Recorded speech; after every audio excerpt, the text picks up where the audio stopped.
Getting to know the world's greatest artist, Francisco Goya, by Mike Venezia. Francisco Goya was born in Fuenteventura, Spain in 1746. He was one of Spain's greatest artists and discovered new ways of painting that led to the exciting world of modern art.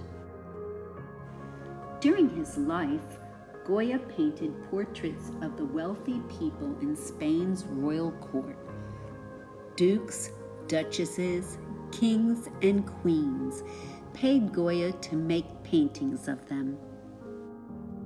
Sometimes Goya made paintings just for himself.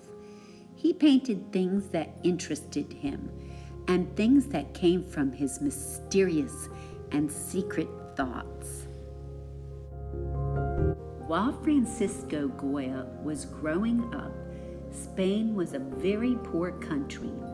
The Spanish king was spending most of Spain's money on wars, and the rest went to the king's greedy, rich friends.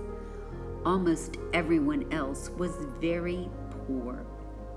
Cities didn't have garbage pickup or street lights or police departments. Roads were rocky and bumpy, and bandits were all over the place. When Goya was about 12 years old, his mother and father decided to leave the dusty town of Fuenteventura and move to the busy city of Saragossa. It was an important move for Francisco Goya.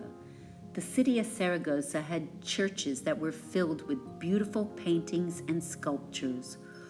Goya probably saw his first works of great art there. When Goya grew up, he painted the walls and ceilings of some of those churches, like the one here.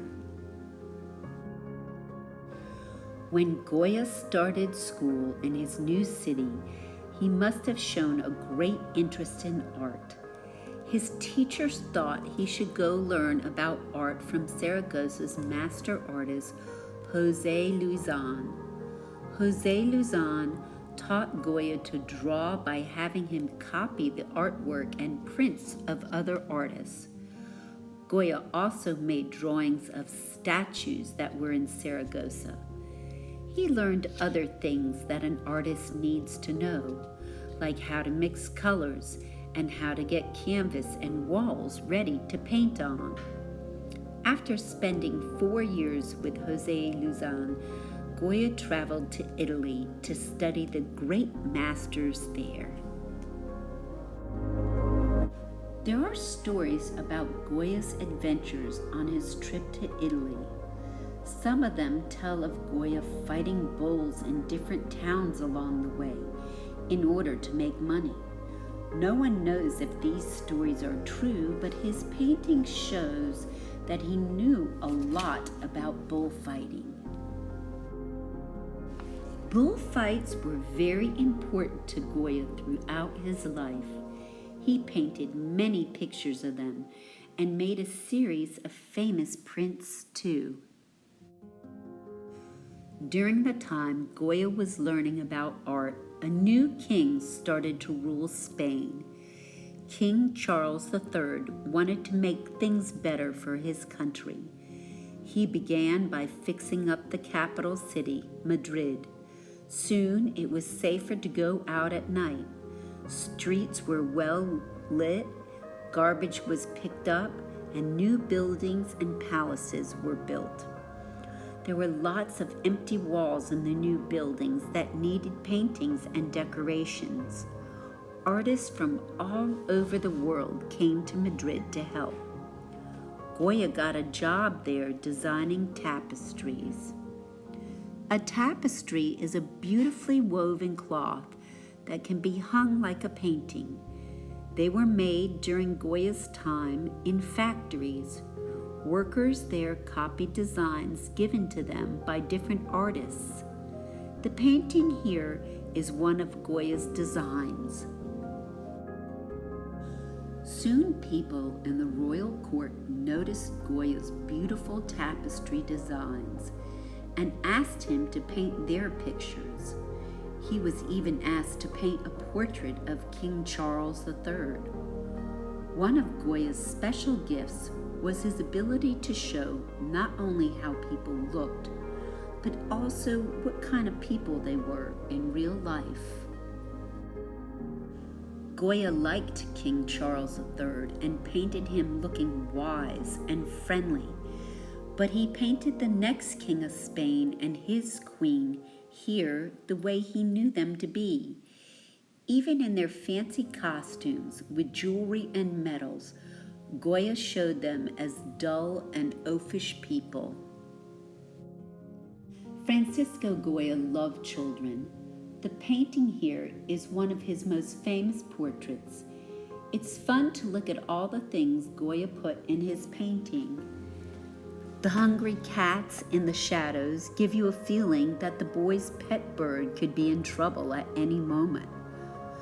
Goya found an interesting way to sign his name too. He put it on the card that the bird is holding in its beak. The boy's bright red suit makes him stand out from the background, but the really special thing Goya did in this portrait was to paint the boy's face so that he almost looks alive.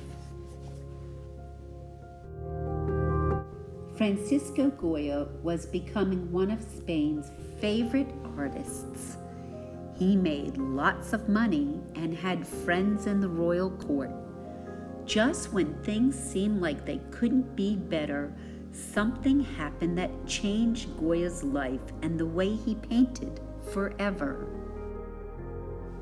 Goya became ill with a mysterious disease and almost died.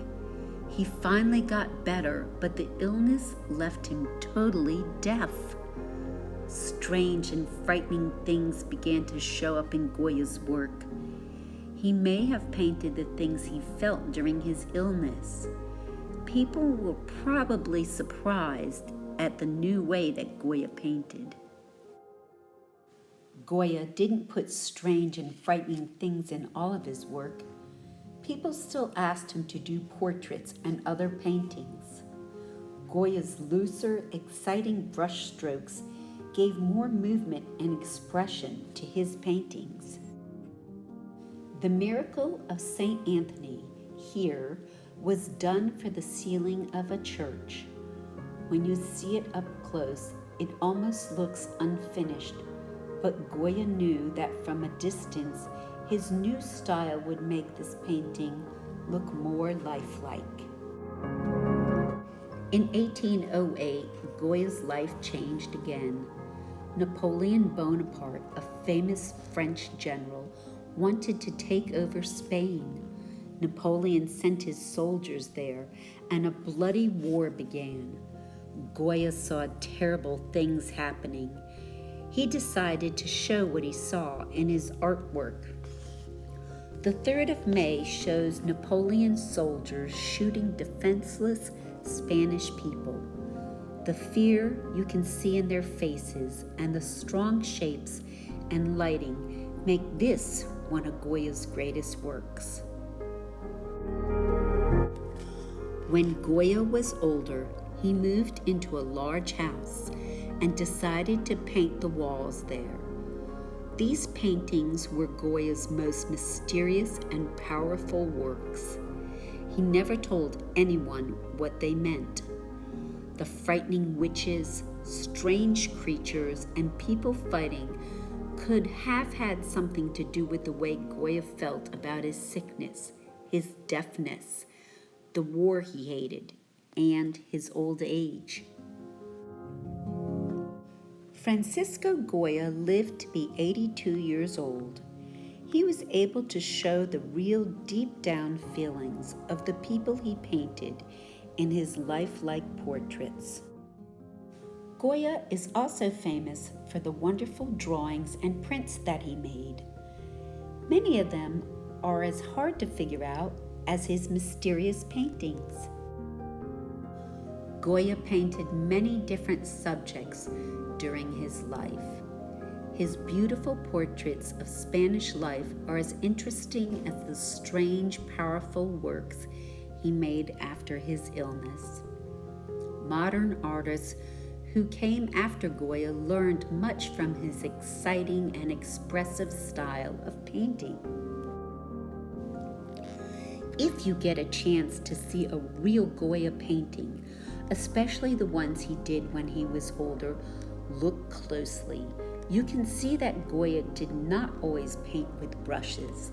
He often used small sticks or reeds to slash on paint to get the exciting feeling his paintings are known for. You can find his paintings in the following cities: Chicago, Zaragoza, Spain, Madrid, Spain, Dallas, Texas, New York, Naples, Italy.